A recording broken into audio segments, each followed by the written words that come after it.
My name is Jeffrey Douglas. I'm a part of Group One, talking about verbal communications.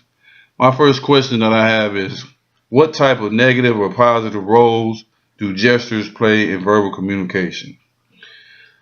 In my opinion, gestures are great. I love people that really kind of go overboard, expressing themselves. I love the expressive displays of arm usage, facial uh, frowning, or I love that kind of stuff.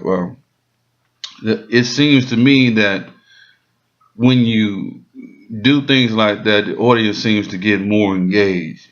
When I was in the military, I would have to give speeches to my unit, and I would use everything in the book from throwing trash cans to beating on my chest just to be able to bring about the intensity of what I was talking about. Um, my question number two is, does the attire of one person help convey the point that they are trying to get across if they are verbally representing something? I think the attire very much speaks for the person. I think that it's almost like a direct representation of what they're trying to get across. It'd be one thing to see the president, come on national TV to make a speech, and he's in shorts and t-shirt. I mean, you wouldn't really think he was very serious about the things that he's doing in the White House. Um, Even from people like church leaders, your pastor, your church, or your priest, coming out with something that doesn't look very priestly, or uh, away from the norm. I think that most people would kind of frown upon it, or probably wouldn't. I think they would be more looking at what he has on versus getting the message that he has to give across.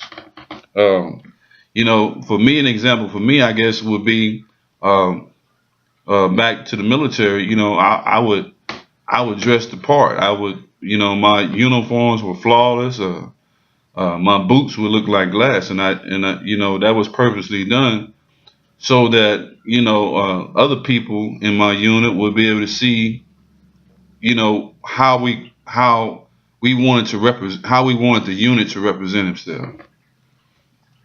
My question number three is, in verbal communication, the spoken word can be more powerful than the written word. How can a speaker take full advantage of his or her platform?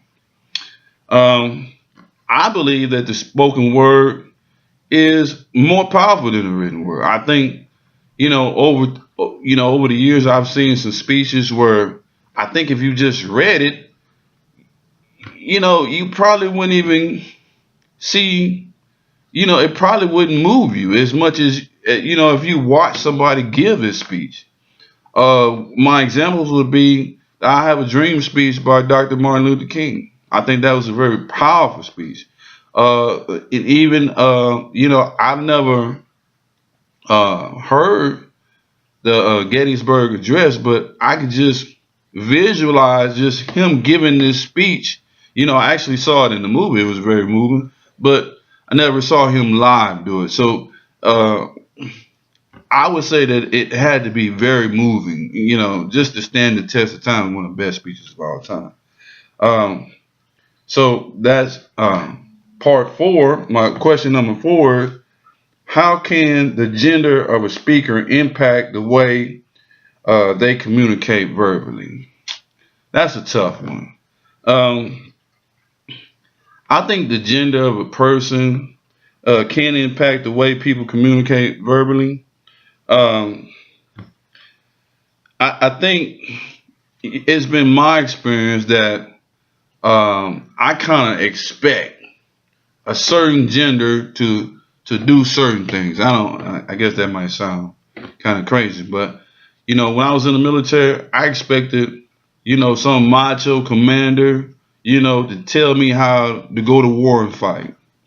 That's just what I expected. I don't know if it would have went well having a female come and tell the troops how to fight. I don't know if it would have went well, but I went to a medical convention once, and it was about about your health, and it was a lot of female doctors there, and I felt like, man, I would rather listen to a female doctor give a speech about health, because I think females take better care of themselves.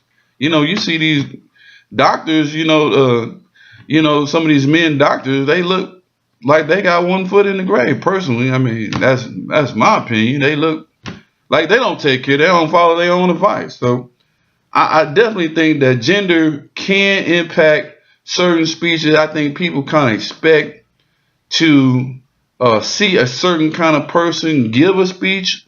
I think that's just kind of the way of the world. But women are CEOs of companies, and I'm sure they give a lot of speeches.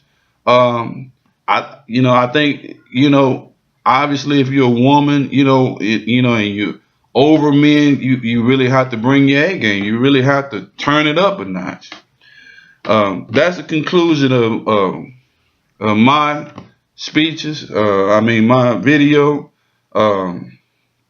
It's been a great semester, and thanks a lot for watching.